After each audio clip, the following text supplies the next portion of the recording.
Do you ever feel paralyzed by past mistakes, or you're just constantly telling yourself you're not good enough? Why do we do that? What's going on inside our brains? Well, that's what we're going to talk about today. Because if we don't tackle these things inside our brains, we're never going to find real happiness. I mean, that's just the truth of the matter. We have to figure out what's going on up here. So we'll talk about that today. Good morning, everybody. Welcome back to the forest. My name is Brian. I'm glad y'all are here with me today. Today we're going to be talking about forgiveness, and the reason that's so important right now when we're talking about these voices in our heads. You know what I'm talking about when you're constantly saying, "Oh, I'm not good enough. Oh, I should have done this. Why didn't I do that?" And this happened to me just the other night, which is why I came up with this topic, is because it happens to me a lot, actually. And, I'm just so critical of myself. And why do we even have that inner critic to begin with? And I have friends that say, "Oh, Brian, you wouldn't talk to your best friend that way. Why are you talking to yourself that way?" Well, why am I talking to myself that way? Why do we do that? Why do we let that inner critic have so much control? And there's a reason why this is happening. And it dawned on me the other day. Um, I love studying all sorts of kinds of psychology, and one of my favorites is called transactional analysis. Now, I'm just telling you that if you know of it or you want to research it yourself. I really love transactional analysis, and it's basically talking about how we have these different ego states, these voices in our head, and sometimes there's a parent, sometimes there's a child, and what's happening with that inner critic is there's a conflict going on, and that's what kind of paralyzes us. We have this conflict because we have this critical parent telling us we're not doing good enough. But we also have this inner child. Now I know, when I first started hearing inner child stuff, I was like, what are you talking about? That's so whatever. But the truth of the matter is, if we want to figure out what's going on up here and we want to fix our brains, we got to figure out how it works. And truth be told, we have this inner child in our brain and we need to look at all this stuff to get better.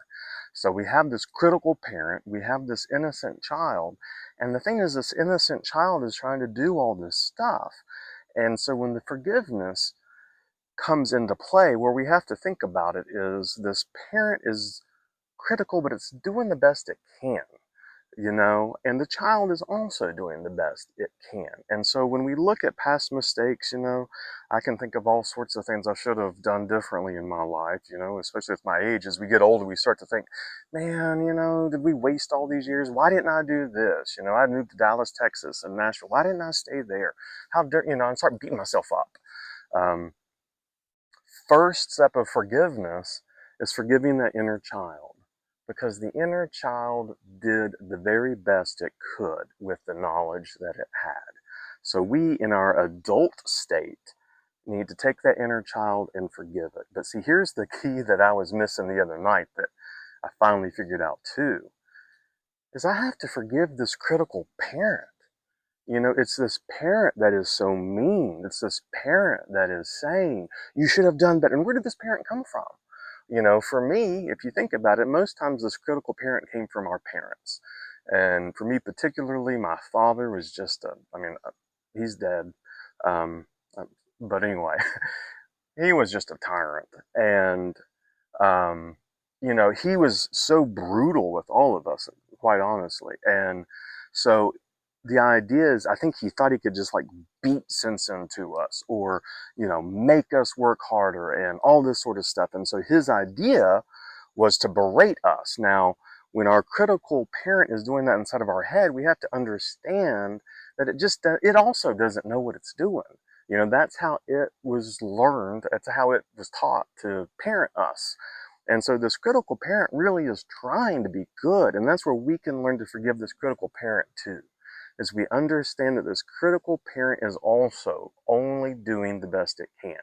It has only learned to criticize us, to tell us how awful we are, you're a failure, you can't do this, what's wrong with you. All that happens because it's trying to make us do better, and it doesn't know how to parent. At least my parents didn't know, and that's what I learned. So I'm actually parenting myself, you know, And we all are doing that. And that's one of the biggest reasons that we have this internal conflict. We don't realize that there are these two parts at conflict with each other. So when we learn to forgive the inner child for doing the best it could with what it had at the time, and we forgive this critical parent because it doesn't know any better. It doesn't know how to motivate us. It was only taught violence or insult, verbal abuse. That's all it knows. It's an old program in our brains. When we forgive that inner child, we forgive that parent, then we can finally come to a place where we can be in the adult mindset, where we can find gratitude. We can find gratitude that we recognize this stuff. We can feel so good about ourselves because now we can nurture that inner child. We can forgive the inner parent, let him kind of, go do his thing. And eventually, you'll learn about the nurturing parent. And so that critical parent can become a nurturing parent to the child and to us. And when you do that, then you can find that gratitude.